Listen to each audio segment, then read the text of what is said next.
Please stand clear of the doors. Por favor, manténganse alejado de las puertas. While you're in sunny Florida, be sure to visit Warlando! Into a world of epic adventure.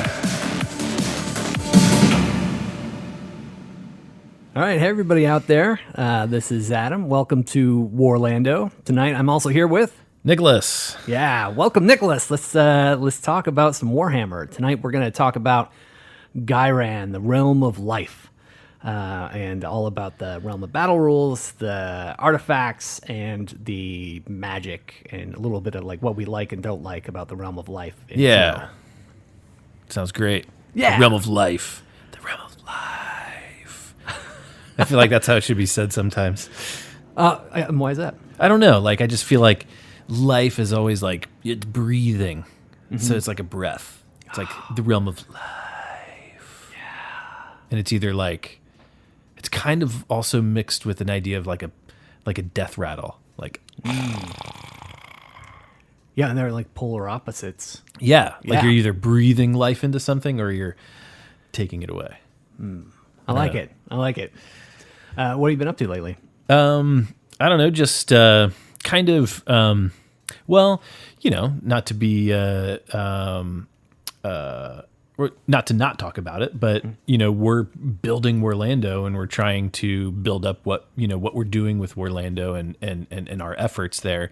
So I'm thinking about like, what are we going to be recording? What are the different things we want on the table? Kind of just continuing to finish the army, continuing to look at, where is my army going to be fighting? What realm is my army going to be fighting in? And then trying to think of the backstory of the kind of different heroes and models and things that I want to use. And then thinking, where do they come from? What city? What realm? What's their backstory? And then trying to build that into whatever it is that I do, like the paint scheme, the basing, and then designing some. And then thinking about where we're going to produce some of the content we're going to do, like what realm is that going to be in, and then trying to think about what terrain pieces are going to be in those realms, and what would they look like. And so that's kind of what I'm kind of like planning that stuff. So I'm trying to like look at what I have, try to plan how I can paint it as we're moving through this book and the different realms, trying to look at what those realms look like and what I can build into it. Like, for example, we did the Akshi episode and we talked about what if we did Akshi terrain? What would that look like? Yeah. And I just think about taking, some of those, like I have these like 40K, what do you call them? Like the impact craters. Yeah, the craters. Sorry. Yeah. I don't know why I couldn't think of that. But the impact craters, and then thinking like, what would that look like in Akshi? And I feel like that would just be like, I feel like a crater would work well, but it would be like bubbling out lava. Yeah. So like getting lava in the cracks, putting lava pool in the inside of the crater and maybe spilling some out of the sides and stuff like that. That's cool. Yeah. Yeah, I really like it. When it comes to Warhammer, my hobby, I spend so much time planning versus actually building. What drives me crazy is when I start a big plan like this and realize, it didn't really work the way I wanted it to work. I've committed to so much. There's so many bases I've repainted because I wanted to change realm or subtly change the differences. For my Witch Elf army, I'm planning to have them based in the realm of Shadow.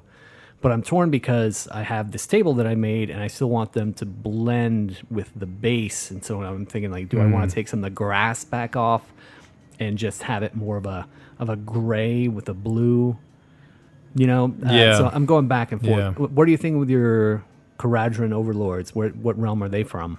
I'm thinking Chaman. Yeah. And Chaman.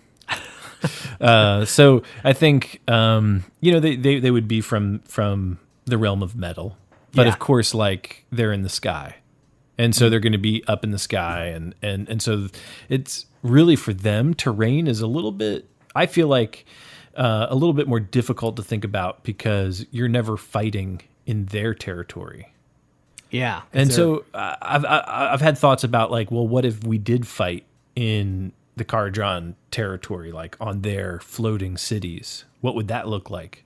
So, I think that could happen. I've kind of been like trying to put together like some modular pieces that would be like plates of rock, and so that I can move these. I can assemble these plates of rock how I want. So I could have like a whole section as like a few plates of rock, like stone that has been built into that area. And then, and that could either be like, in the Sky City, these are like plates of their city that are floating in the sky. And then I think, I feel like if I did the Ghyran like Skyport, I feel like I would have to build in some bridges and then some gaps. And so like you can't, so here would be like a dream, like you're playing in a Skyport. Well, now you have to like, you can't just travel across the board. You have to like go across some of these bridges in these gaps because it's kind of like you're floating and all the pieces aren't always connected. You know what I mean? That sounds like a lot of fun. Yeah. Visually, that sounds really, really fun to play on. Have like this like blue board or this like grayish white board that's just, you're just looking down at clouds. Yeah. With all these floating pieces on top of it. Right. And then so that's what I've been thinking about a lot is modular pieces. So how can I have like a 2x2 piece, a 1x1 piece, like all these different pieces that I can kind of move around. Yeah. That's awesome. Yeah. I've been working on my witch elves and trying to get them fully painted before we go to Crucible in October. And it's one of those things that I've just kind of, I don't know why, I keep getting distracted. I jump into other projects, and so I've still got this 2,000 point army that's just not fully painted yet. I've been working on it for so long, and I just haven't finished it. So I feel like this will be a big milestone for me when I finally get them done. But help me track my progress because I'm making this commitment to getting it done. Plus, I'm editing podcasts, and I've got a big hobby commitment going on right now. Yeah, and like you said, when you look at it, it's great to plan it and what do I want to do, and then it's like, then you got to find the time to get down and just do it. Yeah. Finding that time to commit to it. And, you plan a project and you think, oh, I could do this in a weekend. And then you sit down and you start doing it like, nope, this is going to take the rest of the year. Yep. Yeah. No, I as well have to finish my army, my 2,000 point army. And I'm thinking about changing it a little bit. So I think my changes would be, based on some of the new rules that came out or modified rules, because of Age of Sigmar 2.0. Yeah. And so I think I might want to change the army around a little bit, but I do have to finish painting it. So yeah, what I love that the game is constantly changing and evolving. It's what keeps it exciting. There's new seasons of war and new additions, but that does affect your army every time something changes. So the malign sorcery came out, and all of a sudden, I think I should have a more magic heavy army. So that does change my army composition. What do I try to put in to take advantage of that? So you're never fully done. No. Never completely done. But at least if you've got that 2,000 points done, when the modifications come, you're not finishing a 2,000 point army. You're just working on the new units you're putting in. Yeah. Like you're just focusing on then that 120 points or that 250 points, not the 2,000. Yeah, absolutely. Which I'm most of the way there. Yeah. Nice. Yeah, it's coming along. Yeah. So what are some of the new models that you've put into your army? Well, I did pick up Marathi. So for the Daughters that Came, Marathi, she's the big bad. I'm almost done. I was worried about that. Yeah, she's so cool. I put it off for a long time getting her because I wanted to do my army themed around the Loth character from Dungeons and Dragons, the Spider Queen, and then Marathi's the big bad guy. I kept thinking, how could I do her spider themed? But I think I'm just going to go with the same color scheme and do her as Snake. Marathi. Like I'm not going to modify her other than just going with my own color scheme and just because she's Marathi. Yeah. You know, I don't think I need to do anything else. But I did make some modifications just to like tie her into our group, Warlando, and what we've been doing. I'm excited to show them off. Yeah, I'm excited to see it. I don't think I've seen these modifications. Nope, not yet. Yeah, so I'm hoping you're going to enjoy it. Nice. I'm. It's so exciting to put together a new model and put it out there. Yeah. They kind of changed some things around and for Cardron, overlords for 2.0, and so I'm playing with the idea of these thunders and these rifle guys that I don't ever see played. Now, I don't see a lot of KO in the circles that we play. Yeah. I hear a lot of people talking about that they have the army and that they're putting it together and they want to play it, but I haven't seen it yet. And so here in Orlando, I haven't seen that army played a lot. Here in Orlando, I've just seen myself play it, and I don't see a lot of thunders. But I think now, because they've changed some things around, it might be worth trying them. So I have a new list that I want to try where I would take 10 of those guys and I would take them in my boat with my engine riggers. And when I drop a force down, in somebody else's, neck of the woods, I'm going to be dropping down these guys. And the ether chemist gives a certain weapon plus 1 attack. So if I go with the Barak Urba's Skyport rules, that chemist can buff 2 units that turn. So he can buff the engine riggers, which have the chainsaws. Yeah. And the rifle guys, and they get 2 shots. So giving them an extra one, that's 10 guys, that's 30 shots. So the chainsword guys, they get the chainsword guys would get an extra attack to their chainsaw, and so they're good for like melee and stuff like that. And then I would have my battle line guys hanging out in the back with those sky hooks that shoot, and then I would have a chemist back there buffing 2 separate units of 6 sky hooks. So I'd be like 12 on one side and 12 on the other. So I think that's kind of like my new idea. So in the back, I'm gonna have this rain of sky hooks just coming down, and then like right in your knocking on your front door is gonna be a bunch of chainsaws and rifle shots. That's awesome. It's still like tactically, it's still something I have to wrap my head around. After all the games we've played before with dark elves versus dwarves, now dealing with the Kharadron overlords, like they're in your face turn 1. Yeah, there's nothing you can do. And that's different from the dwarves I used to play. Oh yeah, it's very different. So back in the old world, like I couldn't move very well. I mean, there were games where I'd be like chasing people around because I somehow like got caught on one side of the board, and then like they decided, well, the fight's not there anymore, I'm leaving to the other side, and then like all the elves fly away or run away, and then here I am like spending the rest of my game like trying to get this unit of guys like running across the board. Yeah, your 4-inch movement, it takes a while to get from one end to the other. Yeah. So anyway, I'm excited to put some of these I'm excited to finish this 2,000 point army for Crucible. Yeah. So it's going to be a lot of fun. I'm really looking forward to that. So what is it? It's like 2 days, 5 games total, Saturday and Sunday for Age of Sigmar. Yeah. So it's been getting a little bit more popular. So that's good. I hope so. It was a pretty good turnout last time I was there, and I'm looking forward to seeing more of the same. Yep. Yeah. Anyway. Yeah, that's awesome. So tonight we are planning to talk about Ghyran, the Realm of Life. So I guess we'll take a quick break now, and then we will move into the Realm of Life.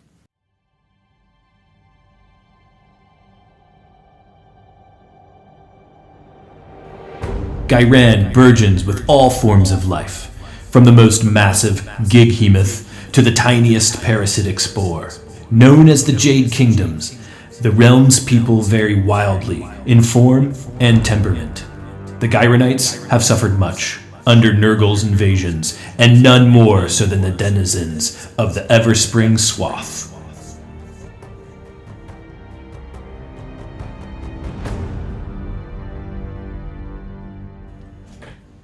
All right, and we're back. We are back from our break, and we are going to start talking about Ghyran, the realm of life. The realm of life. Yeah, I like that. That's good. So, the realm of life has an interesting history. It seems like it's the second most involved area in all of the realms of Sigmar. It's had the most story development, and I remember following along with some other podcasts as this was evolving with all the Nurgle releases when that was happening a couple years ago, and the Alariel and the Sylvaneth and their rivalry with Nurgle and Stormcast's part in all of that. It's been fun to read. What do you think? Yeah, the realm of life, not I wouldn't say it's like my second favorite. It's the second in our series. I don't really think it's up there on my list. Yeah, I think there's a lot of potential there. And reading through this, it's definitely more dynamic than it seemed at first. Just yes. like when we were talking about actually the Realm of Fire, that the pictures I saw didn't seem to line up with what was in the text, even though I love both. With the Realm of Life, it seemed very, in the beginning, it seemed very two-dimensional. It was this like jungle planet. You know what I mean? Yeah. Which is still a lot of potential. Yeah. But yeah, not thinking about, there are polar caps, there are cold areas and hot areas. It's not all one temperate zone throughout the planet, Yeah. through the realm. Yeah, and that's what we've felt from before was like it was just a forest. Yeah, just like one big never-ending forest. Right. But no, it's a very diverse land. Yeah. Yeah, and I think I find the backstory of this realm really interesting, like where it came from, like how it started, and I guess they call that the Age of Myth. So that's like the ancient history of Ghyran. And then like how it kind of came up into the Age of Chaos and then the Age of Sigmar. So for me, I felt like that start was really interesting. So I kind of found some interesting points there that I thought were notable. Yeah. So what stood out to you? I think, the realm of life, it starts with just kind of setting the tone, setting the idea that it is a lush and green environment. So maybe not always the same kind of not always the same kind of ecosystem, but it is lush. It is green. There is life. There is plants. There's, animals. There's people. There's all of the stuff that make up Ghyran. Yeah.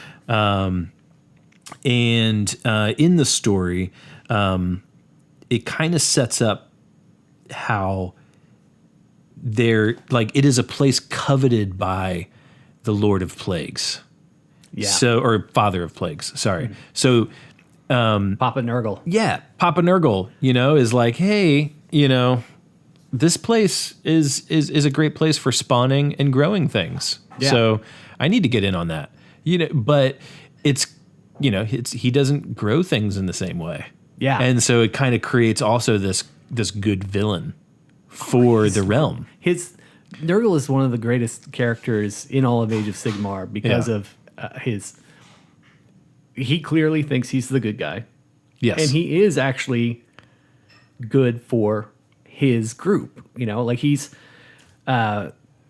he is spawning life. He is bringing life. He's protecting his people, and he's bringing brilliant, lush life to the world. But the life he's bringing is maggots and flies and right. It's rot Smelly and decay, things. but it's rot and decay that brings about new life. Like you think of like a trash heap as being like this disgusting, awful thing. Right. But there's maggots and flies and all these other things that are living off of it, and it's for them a lush landscape. Right. That's right. still Yeah. So when he goes in somewhere, he's like, "Ooh, I need to bring life into this place. I just need to spread, the seed of Nurgle across the land and just watch it grow, even though it's like filth." Yeah. So from a certain point of view, Alariel and Nurgle are kind of the same. They're kind of a yin and yang with the same objective of just bringing and spreading life.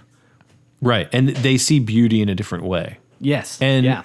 and, and there's that, saying of like, beauty is in the eye of the beholder. Mm-hmm. And so that's where it's like a really interesting villain in that when a villain thinks they're right. Yeah. Those are the best villains. Yeah. Yeah. Exactly. So, so I think it just sets up a great villain for the realm. And then it kind of also brings in other big players. So Nagash is a big player for the realm of life, which is interesting because it is very interesting. Is all about death. Mm-hmm. So that kind of brings in kind of like a little bit of that, kind of like a third dimensional yin and yang. I don't know. That doesn't even make sense, I don't think. But it does, though. Like I'll have to find it and put it up somewhere. But there's this beautiful animation of our solar system, but it's our solar system in travel, where it's the sun is in its own orbit, and then the other planets are orbiting the sun, and it's this beautiful spiral of life through space, and that's like you're saying, a three-dimensional yin and yang. It's all these different things in motion and feeding energy to each other, and and the cycle of life too. And death is part of the cycle of life, like in Last Jedi, when Luke is telling Rey to reach out and feel the Force, and she's seeing all the decay and the new life and the birth and death and that cycle, how they all feed together, and they're all part of one cycle. So Nagash, Nurgle, Alariel, they're all part of the same cycle. Yeah. But they want their cycle to be dominant. Right. Exactly. Yeah. And so I kind of just like the story about, the continent of Neos and the continent of Decrepita, and how they kind of are different, and how they kind of come about. Decrepita, like they challenge each other, and in one way, Decrepita is found like stealing newborns and pods from Neos. Yeah, and I like that part. Yeah, and so they steal it, and then Neos finds out, and then they all get upset, and they're kind of they're not really they're not like a warlike folk. And so they're a kind folk, and then here they are like, but no, you're stealing the newborns, so that enrages them, and then they fight back, and so that's so that's interesting. So you kind of see this battle, and then Sigmar shows up, and Sigmar is like, I need to bring some civility to this land, and so then he kind of just starts creating some cities. And he calls it like blessing, or whoever wrote this says that Sigmar blesses the land with civilization. Yeah. And so that's just like, like I kind of talked about it in the last, podcast about Akshi, and about how it's really interesting how like this book is definitely written from the point of view of a follower of Sigmar. Yeah. Absolutely. This is like one of the priests of Sigmar, who's the one who's actually putting this pen to paper, and where Sigmar's always going to be the good guy, no matter what actually happens. Right. So he's blessing this land with civilization, which really what it sounds like is he's colonizing. Yeah, absolutely. He's colonizing. In the beginning, it did sound like he did rescue everybody from chaos, it was a good thing that he did that, because we don't want to all be slaughtered by Khorne. Yeah. But still, it's his version of civilization. It's his version of good and justice, which not necessarily even the other Order factions would agree with probably most of the time, including Alariel, who's more like, in D&D terms, I think of her as a chaotic good kind of character. If you guys know the D&D alignment terms. So she doesn't necessarily have any laws that she abides by, but she's going to do good for her own people. Even though Order is usually associated with lawfulness, I do see her as just her own. She's a force of nature. Yeah, she's not so much a good or evil. She's this force of nature that's going to take care of her own version of life. Yeah, and that's probably like another. Man, that could probably be another podcast, is talking about like understanding what armies make up Order, like why they make up Order, And like you said, like Order, you think law, That you know, lawfulness. but then you have these characters that are chaotic. Yeah. Not chaos, but they're chaotic. Yeah, like for example, like the daughters of Cain who worship, the god of murder. They how are they different than orcs Yeah. Right. worshiping Gorka Morka, the orcs? Right. I mean, how are they less chaotic? I guess because they're more advanced. Maybe it's just that like Sigmar is okay with them. That's why they're in order. Like Sigmar says, "You're on my side. I don't want you guys." Yeah. So it's like the order, the allegiances that we know are because Sigmar created those. Yeah, they're still in the alliance. At one point in the Wars of Chaos, like in the next chapter they talk about the resurrection of Nagash, but Sigmar apparently deliberated about whether or not he was going to resurrect Nagash, and he decided to do it because he wanted Nagash as an ally. So for a period of time, all the gods were allied against the Chaos gods until they split up again eventually. Yeah. So I feel like it's the same way with the Order armies. Eventually these factions could split, and we're still going to, on the table, they're going to fight all the time no matter what. Right, they're not right. really aligned. Yeah. But yeah, so like a little bit more about Decrepita. This continent kind of, I feel like, took more cycles of kind of like seasons. And so there was a cold spell, there's then the warm spell, and whatever, it's like you get the cycle of life. So when it's cold, things die, they go dormant. Then, a spring comes, it warms up, things start coming back to life. And so Decrepita is known for this kind of cycle. And so it attracts Nagash. And so now Nagash has laid eyes upon Ghyran. And so he comes into Ghyran and Alariel is here, and she's kind of taken up with some of the other continents, and I think they kind of create some sort of a pact, right? They kind of create some sort of like, hey, you're fine over there, and I'm fine here, right? So as long as that's okay, then we're cool. And then Sigmar, of course, is here as well, and he's like, hey, we all got to go fight chaos together, so let's band together, and he kind of, creates his alliance, and they fight together. And so there's kind of this understanding in the realm of life at that time. And then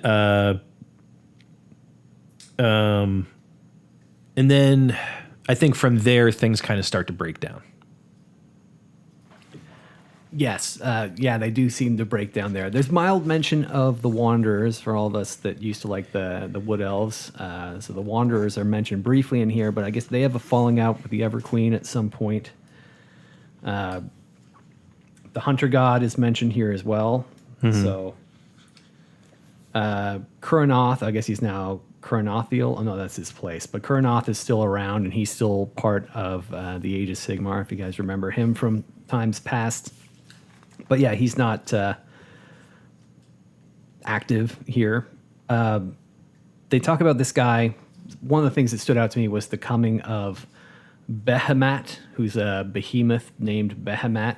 He's like a giant of giants. Okay, yeah. And he comes through, and he's finding this like verdant land just teeming with life and cattle, and he gorges himself endlessly. And this is this very old mythology way. He gorges himself, and then he regurgitates just giants, just like all these gargants. He just regurgitates them in this very same way. Like if you remember your mythology, I think didn't Zeus spring from his father's head? Then he like bursts whole from his Titan father. I can't remember which one. It's somewhere in Greco-Roman mythology. One of the gods just springs whole from someone's head. There's so much of that same kind of mythology here. Yeah. And they say that Behemat becomes, he he dies at that point and just becomes this whole mountain range where the giants live. cool. It's like where his body ended up. Somebody's going to listen to this and say, this guy doesn't know what he's talking about, because I'm just quoting from what I read a week ago. But that's the way I took it, and that's the way I'm interpreting it. And I like the thought of, in this realm of life, there is this mountain range just full of giants, which does sound very like the old fantasy, Tolkien type fantasy that does exist in the realm of life here too. Yeah. And I think that's a good comparison, because when I think about Nagash, I feel like I kind of think about Sauron a little bit, and kind of the way that he spoke in Lord of the Rings movies, and then like, all that kind of stuff to me feels very Nagash. Oh yeah. And like the Nazgul and stuff, they feel very much like White Kings, and like these and then seeing like the Morghast and stuff like that from the models. I think Lord of the Rings and and the Nazgul and Sauron and stuff like that. But I feel like this realm could probably be very Lord of the Rings. Yeah, this could be Middle Earth. Yeah. This whole realm, potentially. I mean, when Sam and Frodo are led into the bog, that's that kind of led into Nurgle territory there. Yeah. There's weird growths, there's weird things, but it's teeming with life. Yeah. And death. Yeah. Because in those bogs too, you see like the floating dead guys and stuff like that almost like draw Frodo in, and then like, Gollum has to like pull him out. Yeah. Yeah, and to have this like ghost swamp in the Yeah. middle of everything that feels very much like it's alive and well. Yeah. In Ghyran. Huh. Maybe I like Ghyran just a little bit better. Well, I feel like with all these, the more we talk about them, the more they come to life. Yeah. You look at the pictures, you read it on the page, and it's like, okay, here's what happened, and this is why it happened, and here's the history. But then once you start talking about it and how you would include it in your games, it becomes this more rich world, which is why we're doing this, why we're talking about exactly. it. We want to see this world really come to life. And Yes. And that's what was I feel like was lacking before. And now that I feel like we're equipped with the ability to create the realm as we want it to be. Yeah. And as we think it should be. Yeah, absolutely. Like everything that I felt like I lost when Age of Sigmar came to be, right now I feel like I've got it all back. This is the game I want to play. Yep. That has this rich, in-depth world where I can just immerse myself in the models, what's on the table, the rules, and this fantasy world that surrounds the whole thing. It's this fully immersive experience. Yeah. Right. So here we are. Things happened. It just kind of says that, the alliance breaks down. It doesn't really give like real specific reasons why, which stuff like that I think is great opportunity to build that into your game and into your, into your narrative. Is what are the specific reasons why, all of a sudden the realm of life, like war is breaking out between Death and Sylvaneth or something like that. Yeah. Like all of a sudden there's this just like this rift. What was the reason? Create it. You know? Yeah. And then that can be part of your narrative, is building in that unknown part. Because we really just get like a paragraph that just says that they don't abide by their truce and violence breaks out. Yeah. I find that fascinating. I think the Soul Wars part of it too, I expected to see some of that mentioned here that I didn't. I know with the Daughters of Cain, and this is where I'm going to show my Warhammer ignorance. With the Daughters of Cain, they've captured Slaanesh, and Slaanesh at the end of the world that was consumed all of the elves, or like a huge portion of the elves consumed, all these elves, and they're stored within him. And now that the Elf Alliance, they've been rescuing these elf souls from within Slaanesh and returning them into corporeal forms. I thought the same thing was happening with Alariel, with all of her, all those models that are the half ghost, half tree models. I thought those were elf souls or forest souls that had been rescued. So I could see Nagash being upset about that and feeling like, oh, these are my souls.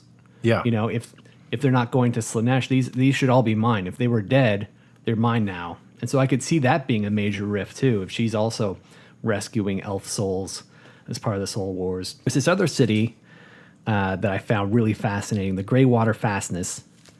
Okay. They create a fortress, and they, like you would to protect your fortress, they level all the ground that's close enough so that they have full range with their guns, you know, their weapons. They can see this huge distance and see who's approaching. But that means they've cut down all these trees, and it says here they created a chemical-ridden swamp, which is the antithesis of everything Alariel is about. And it sounds like Nurgle would hate that too, because if it's chemical-ridden, maybe nothing's going to grow there, even his stuff. So they end up, being put to task by the Sylvaneth, saying, "Stop what you're doing. We're only going to allow you in and out by this one path." They were going to just put up a blockade so that they couldn't get in or out, but they would have all died in that city. So it's like a peace treaty. They said, okay, no more cutting anything else down, and you can only go in and out from this one path. And if you stray from this path, you'll be killed by our forest spirits. So that reminds me of Tolkien too, when the Treebeard sends that whole ancient forest, moves that entire forest over to at the end of the Two Towers, when the orcs are defeated, they all get destroyed in that one forest that he made. Like the thought of all these like Ents that are just out there just waiting. Yeah, Getting all these enraged and all these now like, they're ready to fight. Yeah, all these Sylvaneth. You can't even tell you're standing next to one because you can't tell it's not a plant until it just starts killing you. Right, exactly.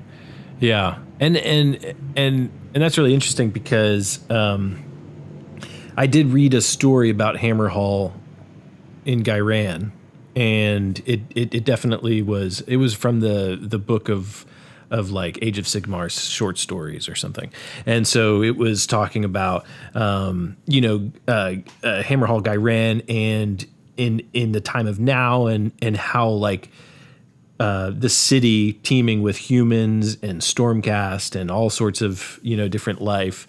And then outside of it is just this thick forest. And Alariel is like, she's hesitant to really be, an ally of Sigmar at this time because she's angry. And so like she's turned the forest into an angry place, and it's like uncontrollable. And so you don't go venturing out into the forest because the forest will consume you. And she's worried about, her legacy and her, like just the continuation of her life, like of life all around her.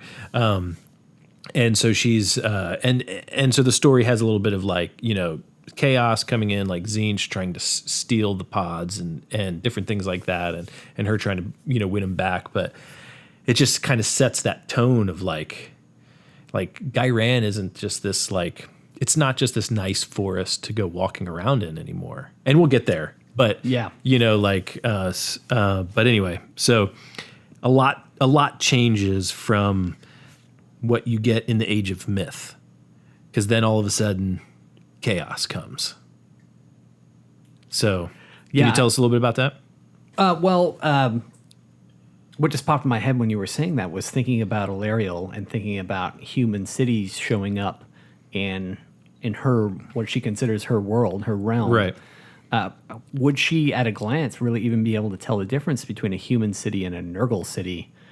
Oh, that's a good point. Yeah, I mean, all the waste we produce, all we consume, that we have to cut out all this life to build our stone buildings. Even our wood buildings are not living buildings. We're making buildings out of bones of her people. We're killing her people to build our cities. I could definitely see her seeing us as the exact same thing. Something that's the antithesis of what she wants to have happen. Yeah. And that's interesting because I think she sees, like you said, like would she be able to tell the difference?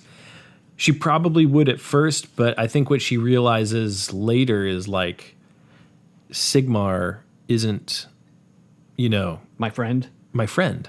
So now you're weighing like what's the difference between Sigmar and Chaos? Yeah. Maybe not necessarily in like physical identity, but in like this other sort of identity of like who's on my side. Yeah. I mean, if the enemy of my enemy is my friend, but only because. Right. So what's They're the the opposite of that? Right. Right. Yeah. Like the friend of my enemy is my enemy. Yeah. Yeah. Or Yeah. or something like that. I don't know. Like to her, like maybe, Sigmar and Chaos aren't friends necessarily, but it's like they're not, if you both aren't my friends, then I guess you're both my enemies. Yeah. And I guess, and that's what happened with her. She had to choose. Yeah. And at least if she could get a truce with Sigmar, she couldn't get a truce with Nurgle. There's just no way there was going to be a truce there. Yeah. You're right. I guess that's all I have to say about the lore here. I mean, we talked about visualizing it. Are there any other fantasy stories or any other ways you would want to bring this realm to life on your table or in your games or in your character development? I feel like, why don't you go first? Okay. Yeah, I think I would want to do something that's not the necessarily what's expected. Just talking about it now, I'm thinking about the Forest Moon of Endor. You know what I mean? Where it's just like it's another place that's teeming with life and has all these different type of creatures around. If you could picture at the end of Return of the Jedi, if the Ewoks could also summon some Ents, that Yeah. that's the kind of thing I think about. I think about, of course, Treebeard being a part of it. But when, the Sylvaneth are Treebeard, like, on steroids with, like, daggers. And, like if Treebeard had been infected in Chaos, or if Treebeard's descendants were, like, these hardcore warriors, that's... Yeah. Like, Treebeard had, like, raised an army of, like, savage killers. That's the Sylvaneth. Just... Well, that's a great, like you said, chaotic. Yeah. It's like a chaotic good in that they want life. They're supporters of life, but they're not bound by the laws that men bound themselves to or bind themselves to. So they're just out for the survival of the forest. Yeah. Like that's their concern. Yeah, and their number one only concern is that. They'll make truces when they have to. Yeah. I could see like building into terrain and different things. Like, it's easy to take a model and just like hack it up and break it apart. And, there's a ruin, right? And it's a ruin in the city somewhere. And you can do whatever sort of effects around it you want. Or it could just be like, hey, here's some land and nobody's lived here for very long. So the ruins are just there. And you could add, a little spritz of green here, grass here and there to make it look like moss is coming over top of it. But really, when you're talking about these like uncontrollable forests, like how can you build that into terrain? So like now when you have a ruin, like how did that become a ruin? Maybe the tree broke that building apart. Yeah, big roots coming through everything and taking everything down. Right. So now what I picture is like now all of a sudden the terrain pieces are like the building with like just the uncontrollable roots just like flowing out of it and flowing here and there and just creating that sort of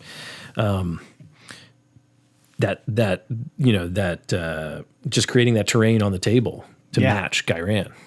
They talk about the Jade City in here. When you say Jade City, I know they're talking partially about all the green that surrounds the city, but I think it'd be neat to take some of these Warhammer kits and paint them like they're made of of actual jade. Green stone buildings, and like instead of like Onyx where you have like these shiny black buildings, you have these jade shiny green buildings, and I think that would be a lot of fun to see if you were going to do a Realm of Life themed table, having all this like rich green stone. Like even just like you know how you get grass stains on your pants. Like there's so much life in the world that like the stone is stained green. Yeah. With all that life.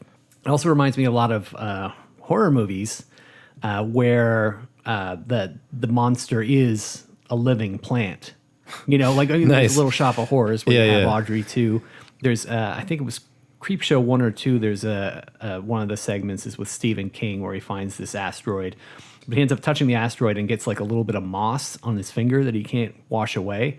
But then everywhere he touches after that starts moss growing, and eventually he's like completely overgrown. I don't want to spoil it, but like this moss just spreads everywhere it touches, and it's definitely it's a living thing, and it's a life, you know. So that sounds good and positive life thing, but it kills everything mammalian it comes near. Yeah, you know, and so it's definitely not for all life. And the whole dynamic again, Nurgle, Nagash, Alariel, and then Sigmar too. They all have this idea of what's good and right, and they're in this constant cycle of life turning over. Yeah, no, that's great.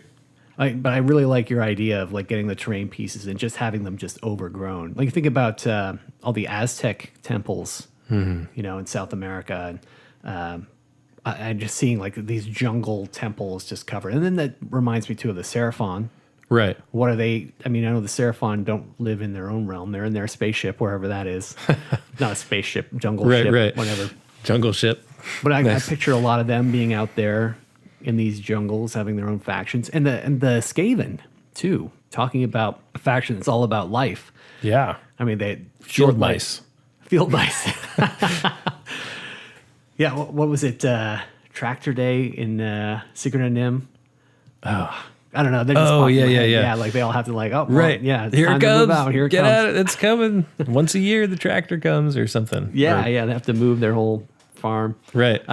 But yeah, the Skaven must be out there in abundance. And they're again, they're like, I know they're aligned with chaos, but I could see them totally fitting in with Alariel, you know, and they're consuming in their turnover. But like if you've actually been around, I've had rats as pets when they make the best pets.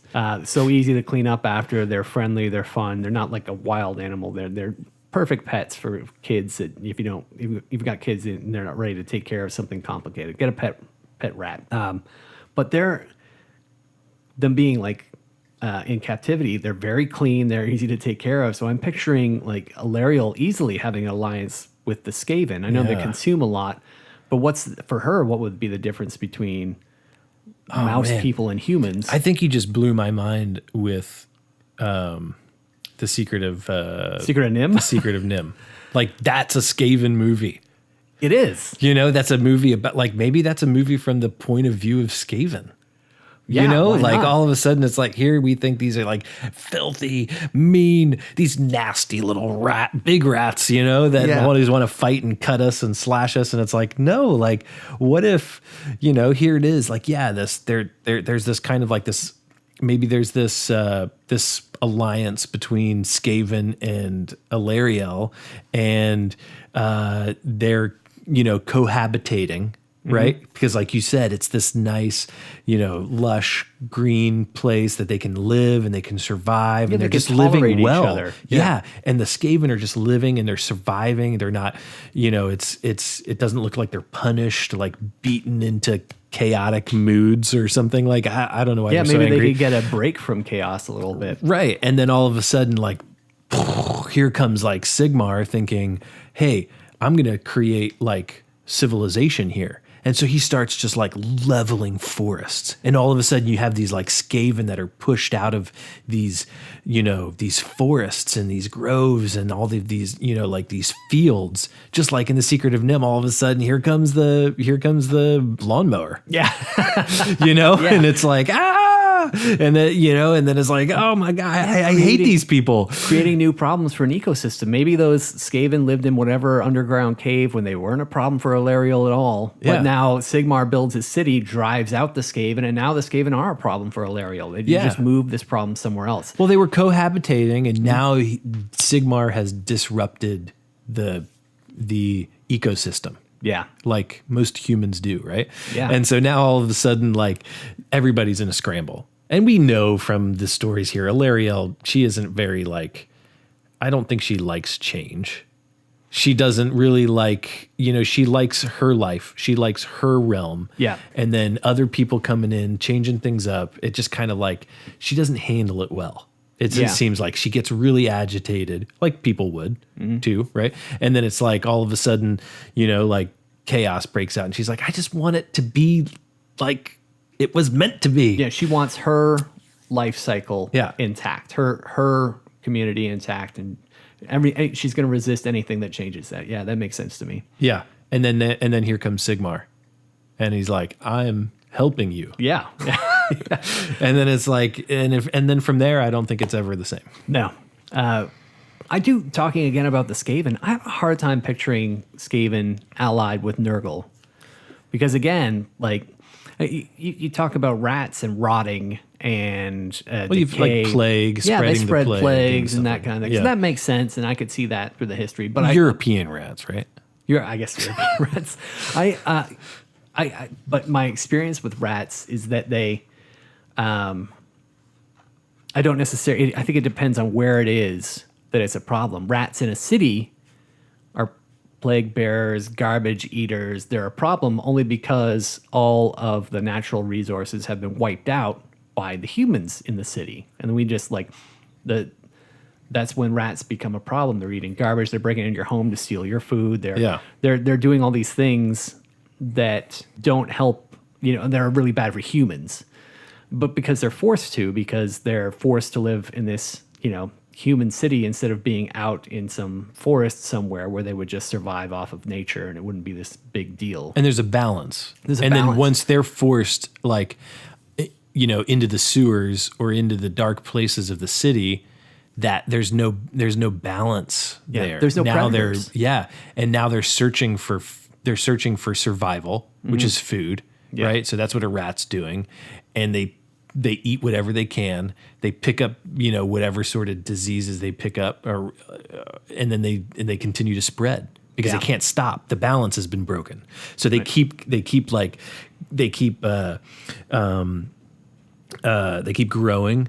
Yeah, there's no population control of any kind. Right. So all of a sudden you have too many of them, and then they're trying to go fit into places that they shouldn't be fitting in, and then all of a sudden they're like affecting other things that are there because they're in close proximity, and there's aggression because it's like, and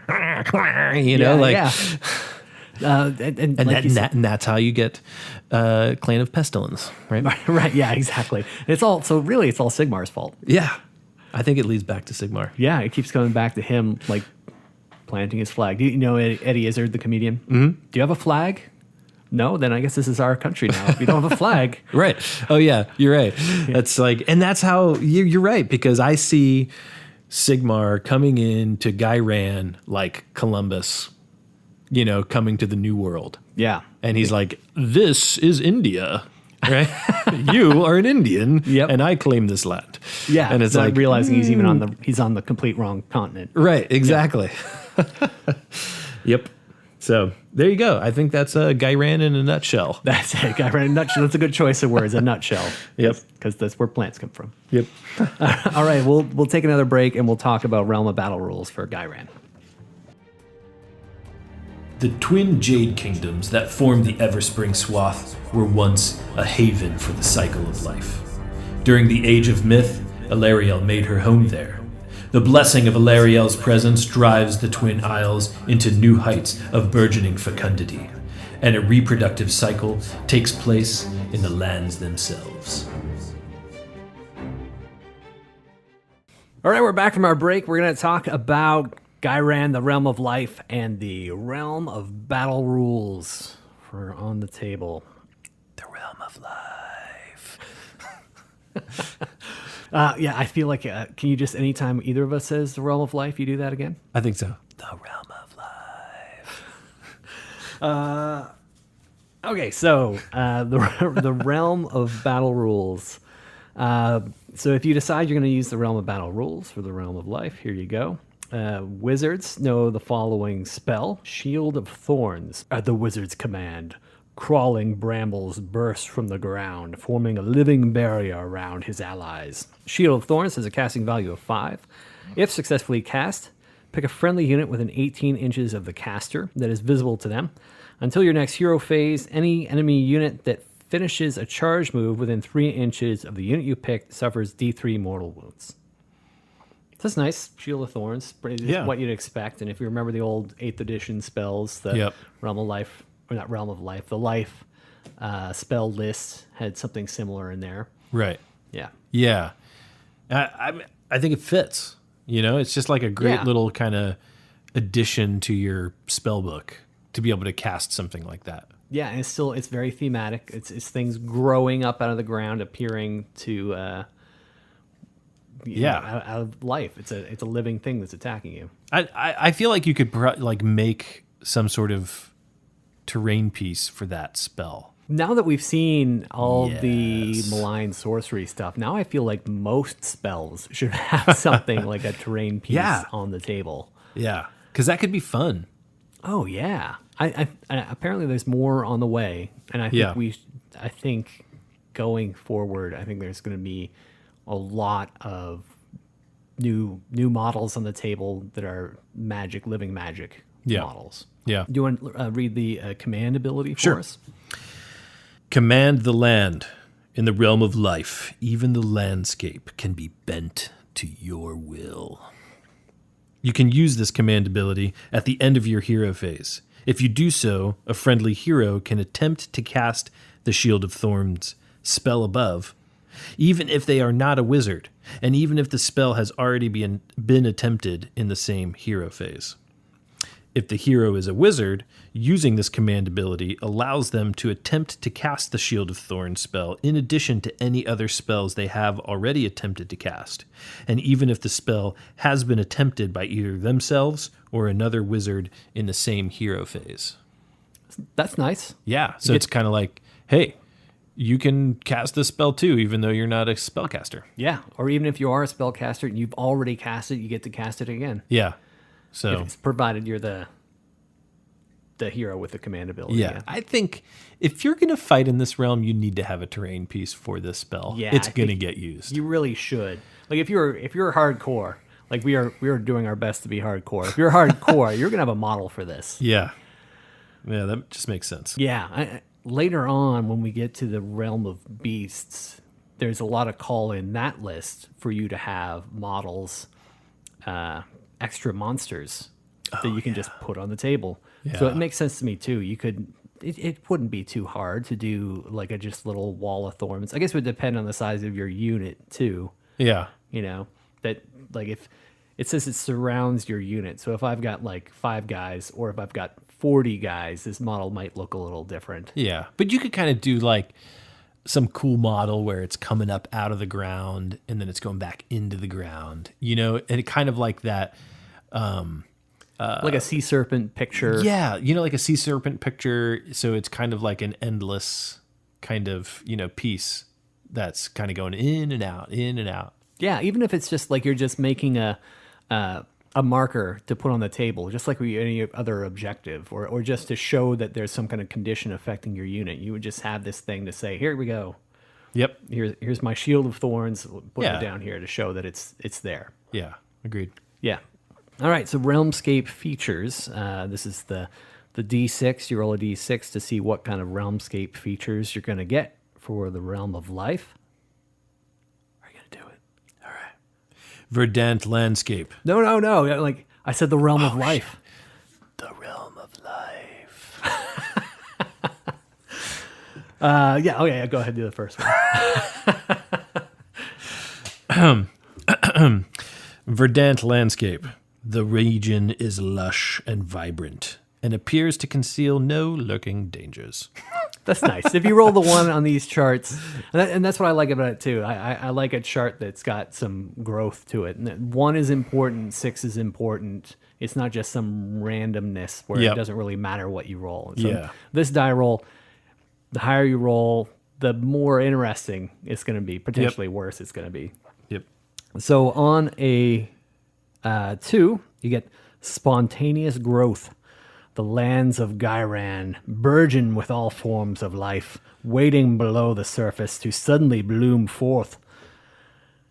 At the start of your hero phase, roll a dice. On a 6-up, you can set up a Sylvaneth Wildwood terrain feature anywhere on the battlefield that is more than 1 inch away from other models or terrain features.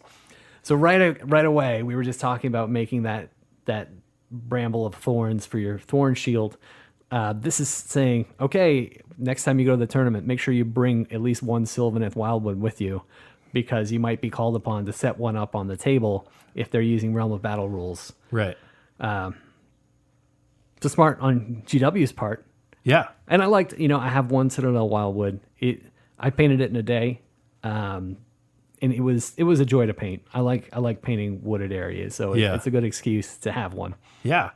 And just think, like, because of the way the realms are explained, the more central part of the realm is the more normal part of the land. And as you move to the outer edges of the realm, the magic gets more and more, and it gets uncontrollable, and it's just like out at the edges you can't survive because you're just overcome with the magical forces, right? Yeah. Just tears you apart. Well, what if that specific spontaneous growth was like what if you decided you were fighting closer to an outer edge? That makes sense. Your narrative, like, you were fighting the realm of Ghyran and you're out farther than you would be in the middle. I think that roll would have to be a little bit more easier to get out one of those. So just thinking, like, there's just so much going on. Maybe if you're closer to the edge, maybe it's a 4-up instead of a 6-up. And those woods are coming out a lot more frequent than you think. Yeah, if you want to make it really crazy and like, okay, this particular game for shits and giggles, let's say we're right out of the edge, so let's roll 4 times on this chart. You know what I mean? Yeah. No, that's a great thing too. Like, you're just rolling for multiples. Yeah. All right. So what's number 3? Life springs. It is said that bathing in the life springs of Ghyran can cure disease and increase vitality. Before the battle begins, each player picks a hero from their army. Add 1 to the wounds characteristic of the heroes that are picked. That's nice. Yeah. Nice little reward there. Sure, I'll take it. Yeah, absolutely. Realm of life. You're more potent when you're fighting in the realm of life. Talking about the waters, there's another story. I'm derailing us, but there's the one story about one of the battles, one of the few that I listened to. Listen to people talking about it. Apparently, there's one story where one of the not Papa Nurgle, but one of those like giant Nurgle guys just gets down in a river and then just like evacuates himself to like poison like the river. Or the great unclean ones. Unclean one, yeah, he's in the river destroying the river. So everything downstream is just rotted. You can't drink any of the water. It's just full of Nurgle plague. Ugh. Yeah, so talking about verdant waters, better be careful which life spring you're drinking out of. Right. All right, so here's number 4. Hidden festering corruption. Once the very kingdoms of Ghyran were beautiful to look upon, but Nurgle's invading legions have turned many into twisted, blighted places. At the start of your hero phase, roll a dice, add 1 to the dice roll if your army has allegiance to Nurgle. On a 5-up, pick an enemy unit that is within 1 inch of a terrain feature. The unit you pick suffers 1 mortal wound. That's nice. I mean, Nurgle wants to fight here. That kind of sounds like what you were just talking about, the hidden festering corruption. Yeah, it flowed very well. Right. Oh, it did flow well. He has a healthy flow. So once at the start of your hero phase. Yeah, so I guess that's every round, right? Every time it's your hero phase, you have the chance to cause a mortal wound to a unit. Am I reading that right? Yeah. You have the chance. You Yeah. roll the dice. You add 1 to it if you're Nurgle. Yeah. And then you get a chance to, try and do a mortal wound. Yeah, they got Nurgled. Yeah. Yep. All right, number 5. Yeah. Fecund Quagmire. Hasty progress is all but impossible for those attempting to cross the cloying battlefield of this region. Models cannot run unless they are able to fly. Nice. So basically you're fighting in a swamp. Yeah. Yeah, it's all mud and muck and quagmire. That'd be great for you if you're playing KO there. Oh, yeah. Yeah, it'd be no good for me playing my right, because I Daughter's just Cane. put my gun line on one end of that and make you just trek through that swamp to Yeah. get me. Or just keep doing your thing. You just because you can fly around. everywhere. Right. And then I've got the other part of it just flying around doing what I need to do. Yeah. All right. So number 6, Seeds of Hope. Even though much of the realm of life has been overrun by Nurgle's legions, new hope and new life is always ready to emerge. If a battle shock roll is an unmodified 1, then no models from the unit will flee. In addition, heal all wounds that are currently allocated to that unit. What? Heal all wounds that are currently allocated to that unit. Yeah, so how does that work? So we're in the battle shock phase at the end of the round. Does that mean that, say you took out 20 witch elves this turn, currently Usually- allocated to that unit? Usually when it says if you've lost models, then you can replace those models. But this doesn't really specify like if your unit lost models from Right, the so if table, it you was put a- them back on the table. If it's a hero or a monster, Yeah, or they just would think, heal. Yeah, or think like those larger, or those units with larger bodies that Yeah. have multiple wounds. Then if they've got a guy that should have 5 wounds and he's down to 2, he can repair all the way back up to 5. But then it says, in addition, heal all wounds that currently are allocated to the unit that you're rolling the battle shock for. So it's only if you're rolling a battle shock for that one. So I guess it's only going to matter if it's a unit that's a multiple wound unit. And they have one, and you're only ever going to have one guy with wounds taken out. Yeah. Seems So- weird. Heal all wounds. So yeah, I don't see that coming up very often. And it Unless I'm- says to that unit. Yeah. It sounds like it should be more, but it doesn't really give you more. Right. It sounds better than at least the way I'm interpreting it. Because at this point, all wounds would have already been allocated. So yeah, it's gonna heal somebody that's wounded, but it's not gonna bring back models that are Yeah, missing. that's how I understand. All right, that makes sense to me. Mm-hmm. What do you think of these Realm of Battle rules? I kind of like them. I kind of like the added. I feel like sometimes, playing with more than one would be fun. More than one realm. No, more than one Realmscape feature. Yeah. You know what I mean? Yeah. Like you said, like let's roll a few dice and pick a few of these and have those going. Or if they're closer to the edge, like all 6 of them are in play or something like that. Yeah, you know? absolutely. It just sounds like a lot of fun to have a lot of these different, problems going on. Yeah, really, Or it makes some obstacles or really exciting cinematic games. Yeah. You're not just playing a pitched battle, one army against another. Let's see what we do. No, no, it's a quagmire here. yeah. Maybe you do one each round. You Right. could build up, play a 5-round game, and start with the wildwood. Next round's the quagmire, and you just keep building up. Yeah. Or if it's a part of your campaign or narrative that it would just be so good to throw in, the life springs, or it would be so good to throw in the quagmire, Yeah. to just make it that much more epic Yeah, of a battle. yeah, absolutely. Yeah, I like that a lot. I like the effects this will have on the game. I like Yeah. that a lot. Yeah. All right, so you ready for another break? Yep. And then we'll go into the Malign Sorcery book and talk about the spells and artifacts from the Realm of Life. The realm of life.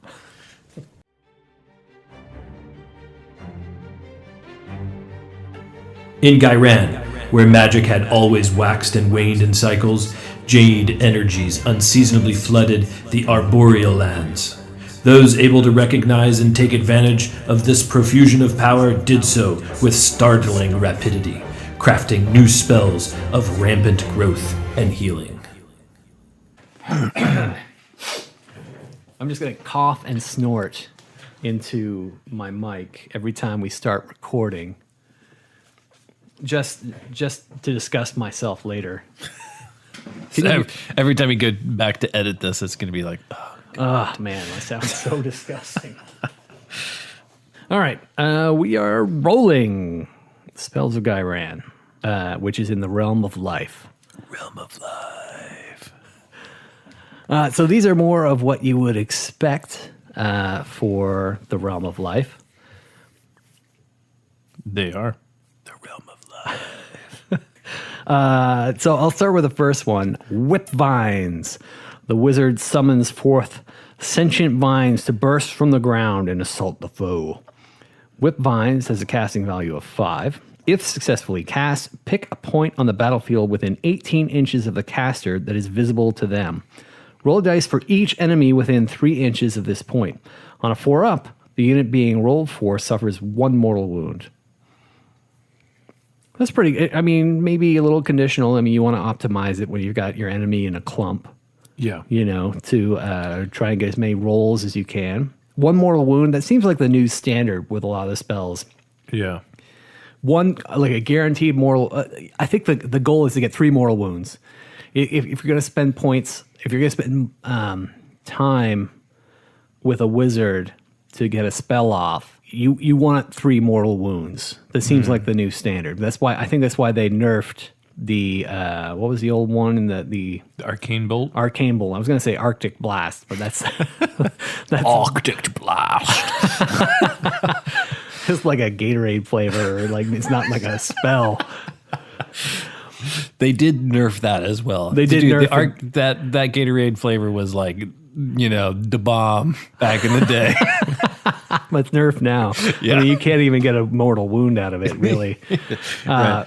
But yeah, so it seems like now the standard is D3 mortal wounds. If you can do more than D3, that is something special. But 3 mortal wounds is like the goal. And this whip vine seems like casting value of 5. If you can drop it on 3 units that are close enough together, that's when it's useful.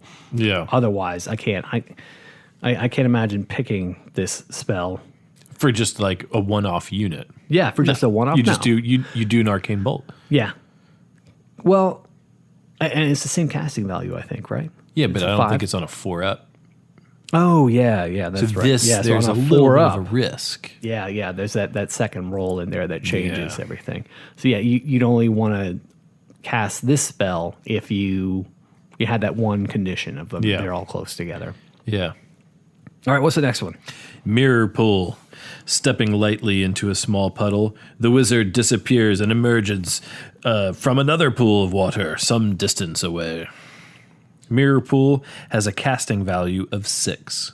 If successfully cast, remove the caster from the battlefield and set them up again anywhere within 18 inches of their previous position, more than 9 inches from any enemy models. I think this is pretty good if you've got a tough caster. Like if I had Marathi, this would be super valuable. Oh, yeah. Yeah, you'd just be able to just boop on another part of the table. Yeah. Yeah, 8 mover, 18 inches.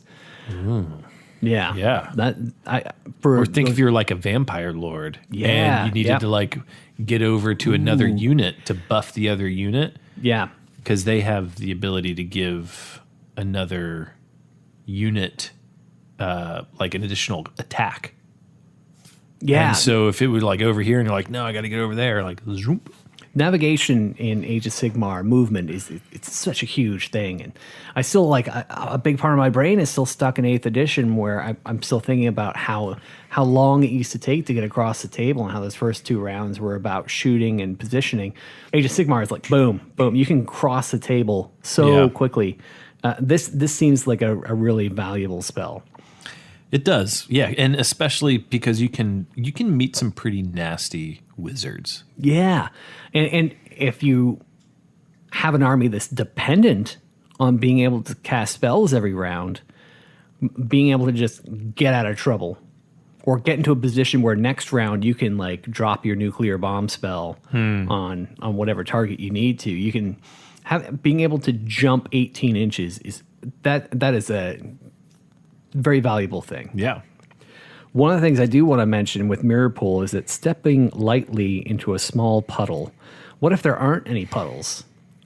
I just picture the wizard just whipping it out. I'm going to make my own puddle. All right, here we go. Here it is. I mean, when I say whipping it out, I mean their canteen. Yes, obviously, of their course. water skin. That's where they would have that on hand to create their puddle when they need to. Of course. Yeah. You want to do the next one? No, yeah, you did that one. I'll do this one. Yep. Realm Blood. The wizard summons the healing energies of Ghyran to empower them. Realm Blood has a casting value of 7. If successfully cast, heal D3 wounds allocated to the caster. So, I mean, I don't know how often this is going to come up. Casters, I think on average, you're going to think they're going to be between, around 5 wounds. Most of your, Yeah. unless you're like you're a superhero. Unless you're Marathi. Unless you're Marathi, but Marathi can't heal. She's got that rule that says she can only take 3 wounds a round. Yes. Someone's going to listen to this and say, no, dummy, you're wrong. But don't call me dummy, please. But do correct me if I'm wrong. My self-esteem can't handle it if you call me names. But, yeah, it's part of her war scroll that she can't heal. Oh, okay. But that's why she can never take more than 3 wounds a round. So that's the trade-off. That Yeah. She's got this magic about her. But she can never heal herself either. But if I'm playing my Archon the Black, Yeah. then it's all right, I could heal D3 wounds. Yeah, and how many spells can he cast? Do you remember? He can cast. Oh, geez, you put me on the spot here. I'm trying to think. He knows one spell from all the other casters in the army, and then he himself knows, I think, 2 or 3 spells. Okay. Maybe 2 spells. That's right. Yeah. So I think, yeah. So he comes in powerful with numbers of other casters in the army. One thing I want to pass on to, if there is anybody listening out there. So Nicholas and I are recording this one, and as you listen to us record, there's been it takes a little time to record all this. So as we record these different segments, we are drinking beer. So as we continue to record, now we're in the final segment. So we're on our 3rd beer of the session. And usually it's 3rd beer of this session. the session is right around when I get into my that 2.5 beers point where I'm I can't really speak anymore. And I definitely can't think clearly, and I'm definitely not focused. I can't focus on anything. I think saying 3rd beer of the night is better because it's Third beer of how the many night. sessions are they recording today? Yeah. 3rd beer of the night, 3rd beer of the evening while we're working on this. To add to that, we just took a break. Yes. Haley, my wife, was here, and she said, hey, as long as you're on a break, let's have a shot of bourbon. It's Friday night. Yep. So we had that shot of bourbon too. Jim Beam, which, it's on everybody's shelf, Jim Beam, but you can't go wrong. It goes down easy. Yeah, it's an American classic. Anyway, back to the show. Do you want to talk about the Briar Storm? I do. The wizard summons a hail of sharpened thorns from above to saturate an area. Briarstorm has a casting value of 6. If successfully cast, pick a point on the battlefield within 18 inches of the caster. Until your next hero phase, any unit that finishes a move within 3 inches of that point suffers D3 mortal wounds. So this is very much like the Realm of Battle spell that you get as well. Shield of Thorns. Shield of Thorns. Yeah, I like that. I like being able to control the battlefield. Like we were just saying, it seems like Age of Sigmar, it's about movement and mortal wounds. And if you're moving fast and you put an obstacle in the way, it could just make somebody make a misstep. Yeah. And that's what you're looking to do. Yeah. And a lot of these things is you're looking to create a misstep. And then from there, hopefully that gives you the advantage that you get the next turn.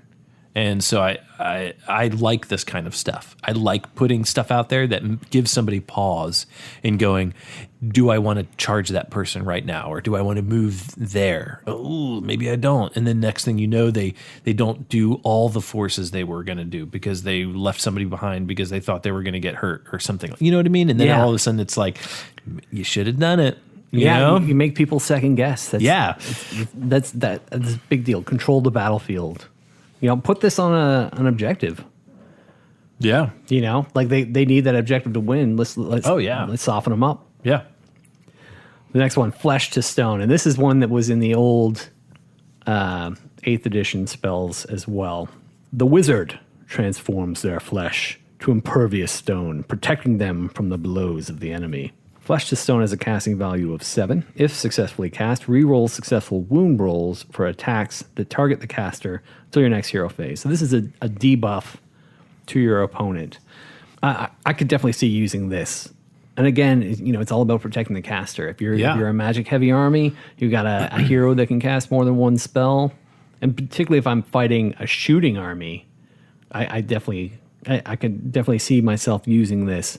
And I think most of the time, my wizards, I think of them as like being a type of artillery unit. So I'm going to be keeping them out of the fight as much as possible. So the only time I think I need that defense is when I'm facing a shooting army. So that's when I think I'm going to get the most use out of a Flesh to Stone. I played against a guy who had a Savage Orc army that was the I can't remember the name of it right now. It's the that one command ability. The Cunning Ruck? The Cunning Ruck. Oh, man, the Cunning Ruck. The Cunning Ruck. This guy had a big Tupperware container full of dice. He had his normal dice bag and this Tupperware container full of dice. It must have been 100 dice in there. But the Cunning Ruck, with the shooting and the rerolls and everything, he was regularly throwing down 30, 40 dice in a shooting phase. And re-rolling half of them. Yeah. So throwing this in there, having to re-roll the successful ones, I think this would just be so tedious for him. If I cast Flesh to Stone on his target, and then all of a sudden, he's got to re-roll all these dice. But the thought too of having a lone hero having to face that Cunning Ruck.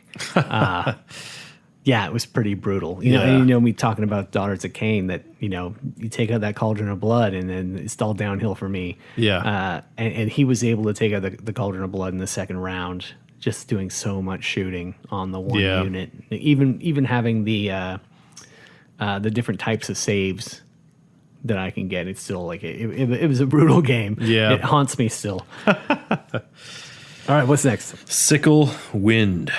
The wizard launches a spectral jade sickle that scythes bloodily through the enemy's ranks. Sickle Wind has a casting value of 7. If successfully cast, pick a point on the battlefield within 12 inches of the caster that is visible to them and draw an imaginary straight line 1 millimeter wide between that point and the closest part of the caster. Each unit other than the caster that has models passed across by this line suffers D3 mortal wounds. That's pretty good. I mean, we were talking again about D3 being the standard. Yeah, it is good if you are going to be putting a caster in range that in a 12-inch range of other units. Yeah, I mean, I think that's where. Yeah, I mean, you just have to think, is my caster going to be that close? Yeah. And I think this is kind of lends maybe more towards like beefier spellcasters. Yeah, like your big, like a Marathi. Yeah, or an Archon, or somebody that's going to go out there in the front lines and be fighting and be 12 inches within somebody. Well, there's also the Umbral spell portals. So I believe you could use this spell through those and draw that 12-inch line from the second portal, which is 12 inches away already. Yeah, I think this... And it would go all the way back to the caster? Oh, yeah, that's a good point, too. I think it would go all the way back to the portal, is the way I would understand it. Okay. Because I would have to double-check the wording on the Umbral spell portal, but I'm betting... not seeing it directly in front of me, that it would just be a straight line back to the portal, not to the caster. If it was to the caster and you had your geometry right, I'm sure you could figure out a way to make a 24-inch line. Yep. Going across the table. Yep. Yeah, that's So there you go. that's Sickle Wind. That's the last of the spells. What do you think of the spells of Ghyran? I think they're pretty good. I mean, I think they, they sometimes throw out some things that you're like, yeah, I probably wouldn't ever use this.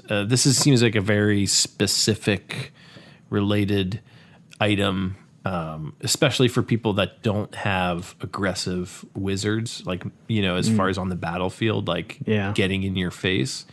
Some of these aren't going to be very attractive to them, but I could also see what I feel like is some of this stuff then has to be used narratively. And I know we kind of throw that word around a lot, but I feel like, using these helps kind of mix in a lot of flavor if you force it. And I feel like you do that through the narrative. Yeah. So you make a reason why they have to use this spell, or a reason why they have to choose between some of these spells. And then they have, because to me, I look at it and go, wow, I've got all this game, but I'm only ever going to use this small faction of it competitively. But we're not talking about competitively here. We're talking narratively. We're talking about a story. You're moving through the process. You're meeting people. People only know certain things when you're meeting them at those places. They only have certain things when you meet them there, or whatever it is that you're looking for, or you're learning along the way. You're not going to know everything or have access to everything that you might in a competitive scenario. So for me, I feel like maybe you just got to like throw these little things out there, and it helps add some flavor to the game. Yeah, you're absolutely right. Particularly with the malign sorcery stuff, I can't remember how much the whole box was, but you can't expect everybody to have this. You can't expect, not everybody's going to be running the endless spells, and even if they are, not everybody's going to be using this spell list either. On top of that, and if this is part of the game, I think there needs to be an organic way to put that out on the table, and it, like you said, force that condition to use it, because not everybody's going to be bringing this book. Not everybody's read this, or will have a reason to open the pages to this. Right. Talking about narrative, I think it's possible to keep a narrative alive in a tournament setting. If, like you said, like you force the situation and say, here's the deal, all your wizards know this spell when you play on this table. This round of the tournament, everybody has access to this spell or this thing, because you want to keep it narrative, cinematic, and interesting for everybody. Yeah, exactly. Cool. So we'll take a quick break, and we'll talk artifacts. Let's do it. The raw magic that flooded the lands in the wake of the necroquake suffused ancient blades, crept into the cracks of storied suits of armor, and enchanted even seemingly mundane trinkets. My same cough before every take. I'm going to just look for that. It's like the intro. And then I kind of over dramatize it. So Yeah. if you look at it and go like, man, Nicholas sucks. What is he? What is happening? It's a little over dramatization. Which is fine. It's a dramatic show we're making. It is. All right, we're back from our break. We are now talking about the artifacts of the realms. So the artifacts of Ghyran. And Ghyran is the realm of life. Realm of life. So I'll take the first one. The first one is the Entangling Blade. As this blade strikes the foe, vines burst from the earth to bind the target. Pick one of the bearer's melee weapons to be an entangling blade. If the bearer scores one or more hits on an enemy hero or monster with that weapon, subtract one from the hit rolls for that enemy hero or monster until the end of the phase in which the hits were scored. Again, kind of conditional. What do you think? Yeah, but if the bear scores one or more hits on the enemy, like, they're gonna do that, right? On a hero or monster. Hero or monster. Yeah. Yeah. Yeah. It's conditional. You're right. But nice to just nerf, like you were saying, like throw a nerf on them, like make them weaker. Yeah. And And in some of this, in some of these settings, I feel like, man, if I have the opportunity to send my hero after another hero, like Love it's it. gonna happen. Love it. Every time I get a chance to do that. Yeah. And that's probably why I don't do like awesome in in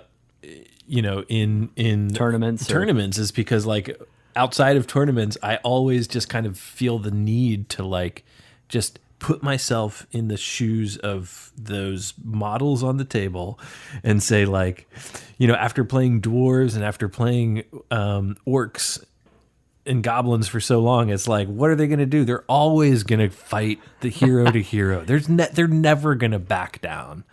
And it's so boring if you don't. yeah. There's times to be strategic, and obviously if you're in a tournament but so often the strategic smart choice is the boring choice. Like if you're in a tournament where it's, the most wounds caused, and I've got more wounds caused, my score is higher. Strategically, I'm going to run away. Yeah. But how boring is that? Yeah. I mean, you're right. It is. I always remember this fight like me and you had. It was in the old world stuff. And it was like I had this orc champion on the Wyvern. So it was like the orc war boss on the Wyvern. And you had like a manticore and some sort of like dreadlord on a manticore or something. I don't. Yeah, that's right. And I just it's like if the opportunity is there for my guy to like reach your guy, he's gonna do it.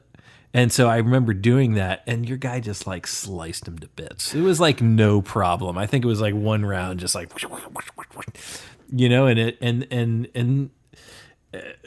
but still, I would do it again. Because you remember that. You remember that from years ago. Yeah. How much fun that was. Of Right. course, you have to do that again. That's why this game is so much fun. Yeah. So I could see hero to hero often. Yeah, worth taking for that reason. I remember we had that picture up on the Facebook page forever too. Yeah. Yeah, but I think it was that picture actually. Yeah, that's what I think so too. Yeah. Distinctly, like we still have the picture from that particular fight. That's Yeah. awesome. This one's yours. All right. The Jade Wound Thorn. The slightest nick from this envenomed blade can be fatal. Pick one of the bearer's melee weapons to be the Jade Wound Thorn. If the hit roll for that weapon is 6+, that attack inflicts 1 mortal wound in addition to its normal damage. That's nice. Yeah. If you've got a hero that's doing a lot of attacks, And the opportunity to do, 1 out of 6 of those attacks to be a mortal wound, yeah, why not? yeah, that's great. And this game's all about mortal wounds. Exactly. Number 3, Blade of Hammerhall Ghyra. The blade was forged to defend the city of Hammerhall Ghyra. Pick one of the bearer's melee weapons to be a Blade of Hammerhall Ghyra. Add 1 to the attack's characteristic of this weapon. And Ghyra is the Realm of Life. The Realm of Life. Yeah, just wanted to get the whisper out there again. Add 1 to the attack's characteristic of the weapon. If only you could take both artifacts on the one. To just get the extra attack and get the the one more opportunity to roll the 6 up and get the mortal wound. Yeah. I like that this was the Blade of Hammerhall Ghyra. Did I miss it when we were talking Akshi? Was there a Blade of Hammerhall Akshi? I don't recall. Looking at it now. This shaish.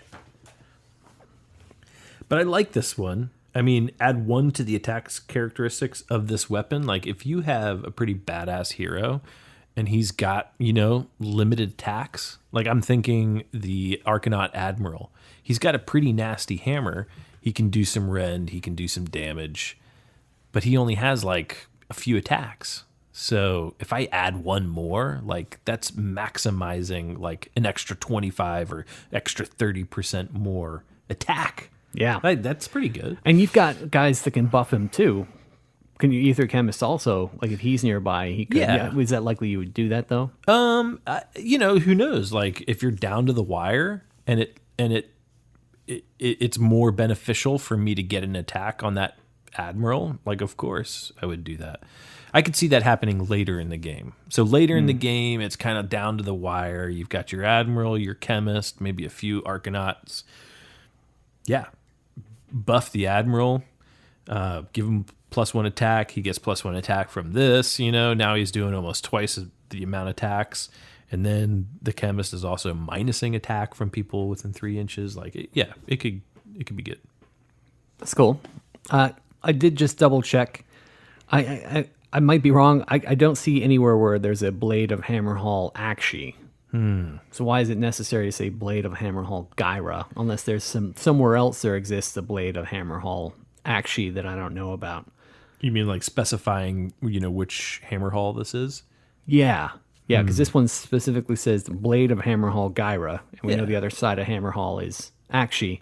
Yeah. Well, because you want it to be just a Ghyran artifact. Well, yeah, you and don't I get want it that, to be an but Akshi. I was hoping there would be an Akshi one that would be like the other side of it. The other side of it, yeah. Like this one gives you an extra attack, and that one gives you, I don't know, some kind of because it's fire ongoing damage, or I don't know. I don't know what I would do for it, but I would like to have seen a. And then to see in action, like those two blades go against each other. Yeah, like we're teaming up in our Hammerhall themed game. And my general has the Ghyra, your general has the Akshi, and we're both trying to slay the dragon together. Yeah, something like that. I think would be the power of the Hammerhall blades. Yeah, that's our team up name, the Blades of Hammerhall. There you go. Right. Anyway, I was surprised there wasn't one there. Did you just read that one? Yes. No, I think I did. No, you did. All right, so this one's you. The Sunderblade. Striking the ground with this weapon sends out devastating shockwaves. In your shooting phase, roll a dice for each enemy unit within 9 inches of the bearer. On a 6-up, that unit suffers D3 mortal wounds. That's fun. I like that. And I like, again, if this is like a hero that you're going to throw into combat. Yeah. It's only enemy unit. Yeah. And the part about this is you can use it every turn, right? Because it's a part of his weapon. It's a part of him. It's a conditional thing. It's not like once per game. And it's on in a your 6-up. shooting phase. Yeah. So there's possibility there. There is. It's not like take this over something else. Yeah, I can't see myself thematically probably picking that up, but who knows? It's good. I mean, narratively, if you fight through some sort of area and you look to see the spoils of your war, and this may be something you find. Yeah. Then you can decide how many RPG games do you play, and you get these random things and you use them or you don't use them. They're just there for you to choose to just spice it up. Yeah. So that's what I see this as. I can see that. All right, the next one, Gerstrike. This blade glows with a green light. Pick one of the bearer's melee weapons to be Gerstrike. Add 1 to hit and wound rolls for this weapon. Yeah, I like the name. Gerstrike. Gerstrike. That's add 1 to hit and wound rolls for this weapon. That's pretty awesome. Yeah, I like that. Especially if you have a hero that gets 6 attacks. Yeah. +1 to hit, +1 to wound. And I know my Daughters of Cain, they're all about... I just totally got distracted. Someone intentionally distracting me in the background. Anyway, I'm going to try to get my head back on track. So, before we talk about Gerstrike. I'm sorry. Gerstrike. +1 to hit, +1 to wound. I know the Daughters of Cain army, they're all about the buffs. Yeah. And they're all about the millions of attacks. So, if I can just keep buffing and buffing, more attacks, more wounds. Yeah. Your Slaughter Queen is doing 2 up to hit, 2 up to wound at that point. Yeah. You're failing on ones, re-rolling ones. Yeah, that's so great. Just to be able to, Yeah. I mean, the ones still always fail, but yeah, like Well, yeah, but you got a second chance at it because usually you've got something that re-rolls your ones. yeah. One of the things I loved in 8th edition, which I love seeing these new artifacts because it brings it all back again. I love being able to customize a hero and make it my own unique hero. Yeah. You know, that does what I want it to do. And of course I want a fighty hero. You know, I want a hero that's going to like, you don't want to face it alone, you know? Yeah. Like you were saying with that one, the one I had on the Manticore back in the day that, yeah, I want something that's scary. You got to watch out for it. And something like this makes a hero like that scary. Yeah. All right, so that does it for the artifacts of power weapons. No, there's one more. The arboreal stave. Yeah. Lashing vines extend from this evergreen branch to ensnare the foe. At the start of the combat phase, you can pick an enemy hero within 3 inches of the bearer that is visible to them and roll a dice. On a 5-up, that hero cannot make a pile-in move this combat phase. Yeah, that's It can be kind of disappointing for the other player to all of a sudden not be able to pile in and attack with their hero. to just be shut down like that. Yeah. So nerve-wracking. Talking about Dungeons and Dragons, 4th edition D&D, I loved 4th edition. A lot of people are going to just automatically disregard me as a human being because I loved it. But I loved it because I love miniatures game. I love strategic combat. And it was, even though it did take a while, if you weren't coordinated between player and dungeon master, if the dungeon master wasn't doing something to control pace, that game took forever, not to distract with that whole other game.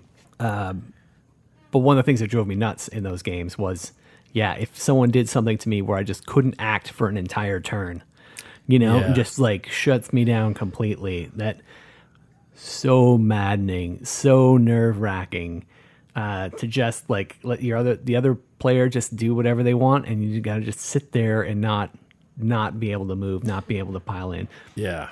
I mean, that sounds to me like a great artifact to take if you are going to hunt other massive heroes. Yeah. So I could see me putting that like on, a hero that's going to go pick out Nagash or is going to pick out, Marathi and not give you the chance to have your turn in combat. Yeah, particularly if you're already in combat. It's at the start of the combat phase.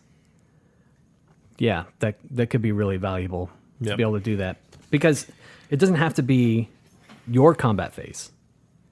It doesn't say that. It just says at the start of the combat phase, you can pick an enemy hero within 3 inches of the bearer. So you can do this every combat phase, Right. if you're within range. Right.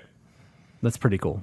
Oh, so you wouldn't, on a 5-up, you wouldn't be able to attack. I mean, if you got lucky, there could be multiple turns in a row that you don't get to attack. Yeah, that 5-up doesn't make it as attractive, Right. And it's another one of those. It's really conditional. But Yeah. I think when it did work out, it would be pretty annoying. Yeah. Now we're going to talk about the artifacts of power, the relics of Ghyran, which is the realm of life. You're not gonna do the thing? Realm of life. There it is. I'll go first. The hyper snare seeds. These seeds can be thrown at the ground beneath the foe to cause an entangling carpet of vines to burst forth. So at the end of your opponent's shooting phase, pick an enemy unit within 8 inches of the bearer that is visible to them and roll a dice. On a 5-up, that unit may not charge in the subsequent charge phase. That's nice to get to do it on your opponent's turn. At the end of your opponent's shooting phase. So right before they go into combat, you say, wait a minute. No. On a 5-up, that unit may not charge. And that's just like the annoying roll that just kind of sets the tone sometimes. Yeah. And then you're just like, grrr.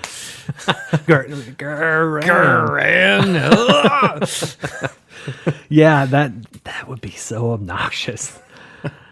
Waiting, because like again, it wouldn't hit you until round 2 or 3, and then you're about to make that charge. Yep. Son of a gun, Pivotal 5 roll. Pivotal moment. Yeah. Yeah. And again, this is like so much about this game. It comes down to 1 or 2 rolls, those pivotal moments where like I rolled that 5-up and it just wrecks your army. Yep. just that minor thing. But yeah, it's the thing that brings you down, the thing you remember. Exactly. All right, next one. Yep. Verdant Mantle. This leafy garment feeds on nearby etheric energies. In your hero phase, the bear may attempt to dispel one endless spell in the same manner as a wizard. If the bear is a wizard, this does not prevent them from casting any spells during this phase. Huh. I mean, yeah. This seems to me like if endless spells become a big deal, that Yeah. we're always seeing too many of them. They're game deciders. Yeah, Yeah. then this could definitely be something to help ward off, especially for dwarves that don't have wizards. Yeah. So, give that to one of the guys, and then they can stop endless spells. Very valuable. All right, the next one, Jade Diadem. The Jade Diadem vitalizes its wearer, allowing them to survive even the most grievous blows. Each time you make a successful save roll of 6 up for the bearer, heal 1 wound allocated to them. That's very Realm of Life, and I like that.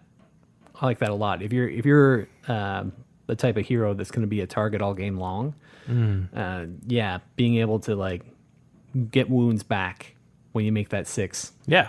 I can see doing that. All right. Green Glade Flask. Mm-hmm. Green Glade sap is a potent source of healing energy. Once per battle in your hero phase, the bear can drink from the Green Glade Flask. If they do, heal D6 wounds allocated to them. Yeah, another handy one. Yeah. You're counting on that one hero. They can just keep healing wounds. Mm-hmm. Well, I mean, once they can heal D6 wounds. Yep. So hopefully it's a good roll. Hopefully it's But a good hey, roll. that's the name of the game. Yeah, it really is. Number 5, Ghyropian Gauntlets. These leather gloves compel the wearer to surge towards the foe. The bearer can move an extra 3 inches when making a pile-in move. That's pretty good. So, most likely a 6-inch pile-in. Yeah.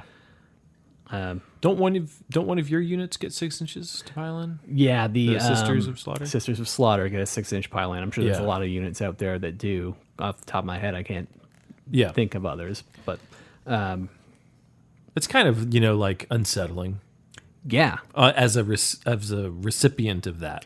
that's a big move. Yeah. So if you've got somebody that their move is 6, they charge 6, say, and then now they get a 6-inch pile in. So now you're moving 18 plus inches to get to the target you want. You'd have to charge them and successfully charge, Yes. but you all of a sudden now get way more models into that combat than you thought maybe. So if I attack you and think, well, I'm just going to scoot a couple guys over here and just be able to attack your guys a little bit and stay within, not getting too many in contact, all of a sudden 6-inch move is, It's a big deal. But say you're fighting a big monster like a Star Drake or something like that. So I make my charge on the Star Drake, huge footprint on the table. It's the closest enemy. But my 6-inch pile in, I might be able to swing far enough around it to actually lay my attacks on whatever the Star Drake was protecting. Yeah. A weaker hero or something like that. Yeah. And so, now for people that are, trying to layer their infantry unit, and then the people in the back can, attack 2 inches. So then you can't touch them until you get rid of the infantry. Well, hopefully maybe a 6-inch pile-in you could swing around and Yeah. If I've touch got 'em.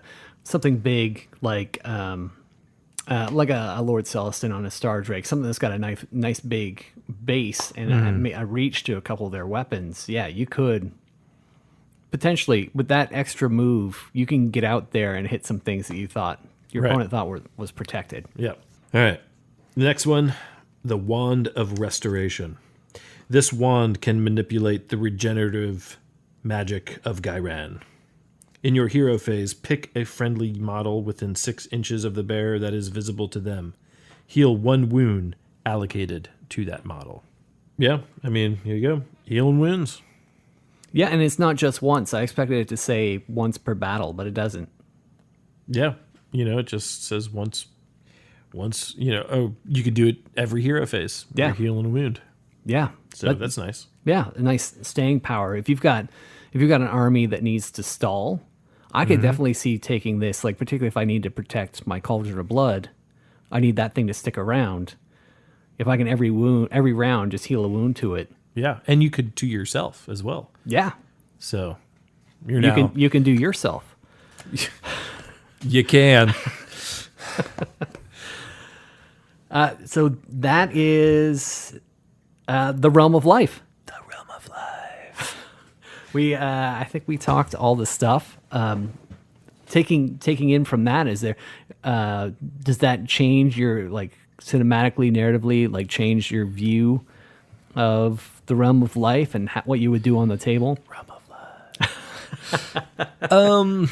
Yeah, I think it helps kind of excite me a little bit more about fighting in the Realm of Life. The Realm of Life. And I think it adds a lot of potential to adding it to the narrative, because I'm just excited about playing some games and building some sort of story into it, and we're here, we're there, we're gonna find ourselves in the Realm of Life at some point. And these two, with the artifacts and the spells, you say where your army is from. The Realm of Battle is where they are. Right. But the artifacts and spells, that's where your army is from. So I Right. could see doing some fun modeling stuff with this. It talks about that, the wand and the sword with the vines on it. I could see putting that on when I'm doing my bases. I could see putting that on my model too. Yeah. Customizing the weapons. I know for one of my D&D games, I found a model I really liked, but he was supposed to be he needed to have a wand. He didn't have a wand already. So I made a wand out of a staple with some green stuff to put some vines around it, because I wanted it to be already a very woodsy kind of wand that had vines on it. So that right there, I could see doing that again if I knew that my go-to was going to be this wand of life to keep everything alive. I could see customizing my character to be carrying it. Yeah. And in the narrative of meeting these people along the way, or meeting, or doing a little dungeon crawl, or doing something where you're finding artifacts that aren't necessarily from the place you're in. Yeah. You could find this artifact and that tells you something about the person that was there. Oh, it's a Realm of Life artifact. Oh, then all of a sudden maybe you're putting pieces of the puzzle together. Yeah. And again, talking about the mortal realms and how huge this, because it's not one world. It's all these different worlds that are all together. And within the game, what kind of characters do you think are going to see all the realms in their lifetime? Yeah. Not many. No, yeah, it's super rare. It's only the big name characters that are maybe going to go to all the different realms. So for someone to find one of these artifacts from a realm they've never been to, what a huge amazing fantasy concept, to find these magic items from different planets. Yeah, essentially that's what it is. Yeah, I really think that's a lot of fun. I'm looking forward to. I'm hoping a lot of people do it. I'm hoping there's a lot of people out there that model their armies for specific realms and have realm specific, not just the bases, but to the models themselves. They look like they're from a specific type of realm. I'm looking forward to seeing more of that. Yeah, agreed.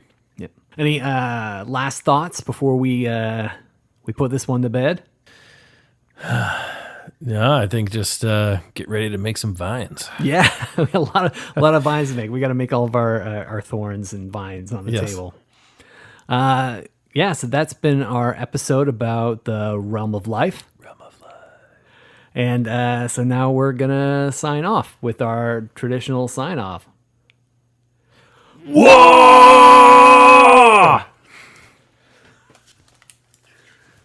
I couldn't even count right. I went like.